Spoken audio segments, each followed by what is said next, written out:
আসসালামু আলাইকুম সবাইকে। সবাই কেমন আছেন? আশা করি সবাই ভালো আছেন। তো এখন যাচ্ছি কাকার বাসায়, কারণ ফোনটা আমি নিয়ে এসেছিলাম। তো যাচ্ছি শারিফা আর আমি মিলে। ওই যে শারিফা। তারপর আব্বু জিজ্ঞেস করলো, তুমি কোন জুতাটা পরছো দেখাও। তো দেখে চলে গেলাম। কাকাদের বাসা কিন্তু বেশি দূর না, 2 পদের রাস্তা। তারপরে মনে পড়লো যে কয়েল নিতে হবে, আর এই কয়েলের জন্য যে এত স্ট্রাগল করতে হবে নিজেও জানতাম না। আমি বুঝতে পারতেছি না আর কত দূর। এই যে চলে এসেছি, মনে হচ্ছে কাকার বাসায় চলে এসেছি। হ্যাঁ ঠিকই, দেখো কাকার জানলা দেখা যাচ্ছে। প্রায় কিন্তু আমরা চলে আসছি। আর এই রাস্তাটা এত কাদা, আমরা তো পিছলিয়ে পড়েই যেতাম। তারপরেও আল্লাহর রহমত পড়ি নাই।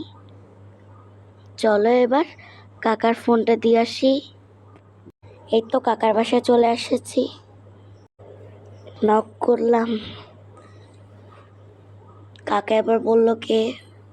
তো আমি বললাম বাবার ব্যাগ নিতে আসছি আর আপনার ফোনটা দিতে আসছি। আর এখন কাকির দরজা খুলে দিল। এবার ওষুধ নিচ্ছি।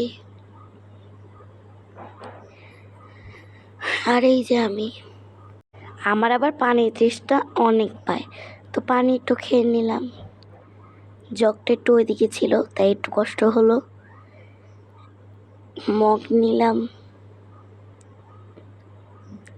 মগটা তাও একটু ময়লা ছিল। আসলে পানির যখন এত পিপাসা লাগে তখন পানিটাই কিন্তু বেশি ভালো লাগে।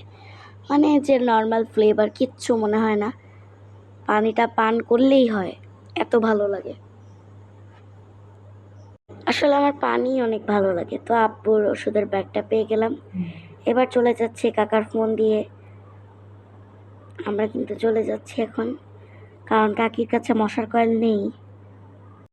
দেখি মুন্নি কাকির বাসায় যেয়ে পাই নাকি মশার কয়েল, কারণ আমাদের বড় কাকির বাসায় মশার কয়েল ছিল না, কারণ তাদের বাসায় অনেক গেস্ট।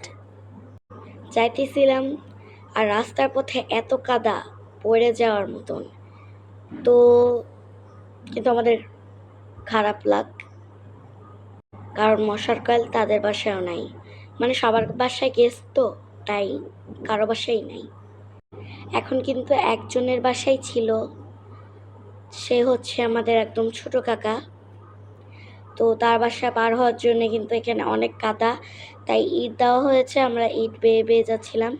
আসলে আমি ক্যামেরার দিকে তাকে হাঁটতে পারতেছিলাম না, তাই একাই হচ্ছে রিয়েল আর যাইতেছিলাম। আর এই রাস্তাটা এত চিপা, কিন্তু এখানে কিন্তু কাদা ছিল না, ভালো মতনই গেলাম। তো এবার তাদের বাসায় ঢুকলাম এক পাশ দিয়ে, সে পাশে হচ্ছে দরজা খোলা ছিল, তো আমরা গেলাম। এবার যাই হচ্ছে দাদুর কাছে জিজ্ঞেস করলাম যে মিতু কাকি কি ঘুমিয়ে গিয়েছে নাকি।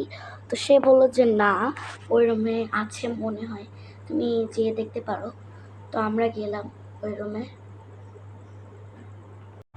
যাই দেখি তার বেবিও ঘুমায় নাই আর সেও ঘুমায় নাই। মানে তারা আমাদের লাইট দেখে হচ্ছে ঘুম থেকে উঠে গেছে। তো জিজ্ঞেস করলাম আছে নাকি, তো বললো যে হ্যাঁ আছে। তো শারিফা খুঁজতে শুরু করলো, তো শারিফাও পেয়ে গেছে। আর ও ঘুমায় নাই কেন জিজ্ঞেস করতেছিলাম, তো বললো যে কারেন্ট নাই তাই ঘুমাইতে পারতেছি না। আমি বললাম যে আজকে তো বৃষ্টি পড়েছে, আজকে তো গরম না হওয়ারই কথা, তুমি ঘুমায় পড়ো। তা আমরা চলে আসছি, আর দেখো এখানে মুরগির বাচ্চা আর মুরগি। তা আমাদের কিন্তু একটা স্ট্রাগল শেষ, এটার জন্য এত স্ট্রাগল করা লাগলো। 3টা বাসা প্রায় আমরা ঘুরে ফেলছি, অন্তত একটা বাসায় পাইলাম। ঠিক আছে, এই স্ট্রাগলটা মনে হয় আমার কপালেই লেখা ছিল। তারপরে বৃষ্টির ভিতরে স্ট্রাগল করাটাই অনেক মজা, ঠান্ডা ঠান্ডা আবহাওয়া। তারপরে আমরা আবার ওই কোণা দিয়েই চলে যাচ্ছি। আর শারিফা সেদিন এই কোণাতেই কিন্তু সাপ দেখছিল। তো আমরা চলে যাচ্ছি তাড়াতাড়ি করে, আমাদের ভয় লাগতেছিল। তারপর একটু শারিফাকে থামায় বললাম, শারিফা হায় দাও একটু।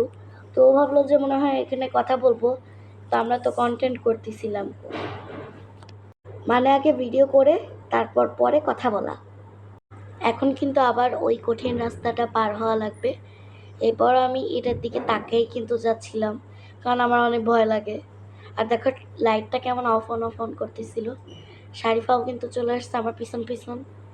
তো ওর এবার মন চাইলো ও কিছু চুরি করে খাবে, তো আম চুরি করে খাবে বলল, তাও আবার আমাদের বড় কাকার গাছে। আর জানোই তো বড় কাকার অনেক রাগী হয়। তারপর এখন রাত ছিল তাই আমরা সুযোগ পেলাম, বাট গাছে একটা আমও ছিল না। পরে আমি শারিফাকে বলছিলাম যে যদি আম পাস তাহলে কিন্তু আগে রাখবি, আগে একটা ভিডিও করব, তারপর তুই ছিড়বি। কিন্তু ও পাচ্ছিলই না, এই গাছটায় তো ছিলই না, কে জানি এসে নিয়ে গিয়েছে সব। পরে আমরা অন্য গাছের দিকে গেলাম, আর আম কিন্তু আমি খুঁজে পেয়েছি, কারণ আমি কিন্তু চোরের ওস্তাদ, কারণ আমি চুরি করতে অনেক ভালোবাসি। বাট সেটা আপন মানুষেরই জায়গায়। আমি কিন্তু এটা ক্যামেরা থেকেই দেখতে পেয়েছিলাম। তারপরে এই আমটাকে একটু এদিকে এনে ছিঁড়ে ফেললাম। আর কষ্টটা কিন্তু ভরেনি, কারণ ডাল সহই হচ্ছে আমার হাতে এসেছে। দেখো কত সুন্দর আমটা। এটার চেয়ে কিন্তু বড় একটা আমও ছিল না, বাট গাছে আমাদের আগে অনেক বড় বড় আম ধরেছিল, আমরাই অর্ধেক খেয়ে ফেলেছি। কিন্তু কে জানি অনেকে মানে নিয়ে গিয়েছে, তাদেরও মনে হয় আম মাখা করতে মন চেয়েছিল তাই। তো আমার এখানে অনেক ভালো লাগতেছিল, কারণ ঢাকায় তো এরকম পরিবেশ পাই না, তাও আবার শীতের ভিতরে গাছ থেকে আম পাড়া। আর আবার চলে আসছি বাসায়, কারণ আব্বু আমাদের জন্য ওয়েট করতেছিল। এই যে চলে আসছি, আর এই যে আমার বাবা, কই আমি মনে হয় দেখাই নেই, এই যে বাবা, ওষুধ দিয়ে দিলাম। এবার আমটাকে পাশে রেখে আবার শুনলাম যে কাকির চাবি বলে হারিয়ে গেছে। তো চলো এবার খুঁজতে যাই আমরা। আমার মনে পড়লো যে আমি যখন আসতেছিলাম তখন কাকির চাবিটা ছিল, উনি ওখানে মুখ ধুচ্ছিল, তো ওখানেই চাবিটা ছিল, কিন্তু সেই ঘরের ভিতর নিয়ে এসেছে। তো আমরা এখন জানি না যে কোথায়। শারিফা বের হলো খোঁজার জন্যে, আর আমি দেখাচ্ছি আমি কিন্তু ওদিকে দেখেছিলাম, মানে এখন দেখা যাচ্ছে না। তো শারিফাকে বললাম চলো একটু লাইট নিয়ে যাই।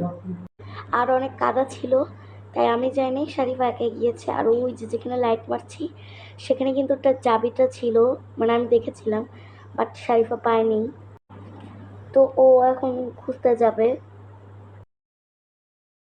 ওই যে কিন্তু ওইখানে আমি দেখাচ্ছিলাম, ওই যে ওইখানে। তো এবার শারিফা বের হয়ে যায় খোঁজার জন্যে। আমি বলতেছিলাম যে ভয় নেই শারিফা, যাও আর লাইটটা নিয়ে যাও, আমি আছি কিন্তু এখানে। তো শারিফা সাহস করে গেল খুঁজতে, অনেকক্ষণ খুঁজলো, বাট মানে চেষ্টা করেছে, অনেক বেশিই চেষ্টা করেছে, বাট ব্যর্থ হয়ে শারিফা আবার চলে আসলো। এবার কাকিকে বললো, কাকি বলতেছিল যে চাবি সে নিয়ে এসেছে, কিন্তু জানি না কিভাবে পেয়ে গেছে। আর আব্বু এখানে ওষুধ খাচ্ছে। তো আমি আব্বুকে বললাম আম পেয়ে আমার, ওই তো এখানে আম। তো আজকে ভিডিওটা এখানেই এন্ড করছি। আর সবাই সুস্থ থাকবেন, ভালো থাকবেন, আল্লাহ হাফেজ। আর আমার চ্যানেলকে সাবস্ক্রাইব না করলে কিন্তু তুমি শেষ।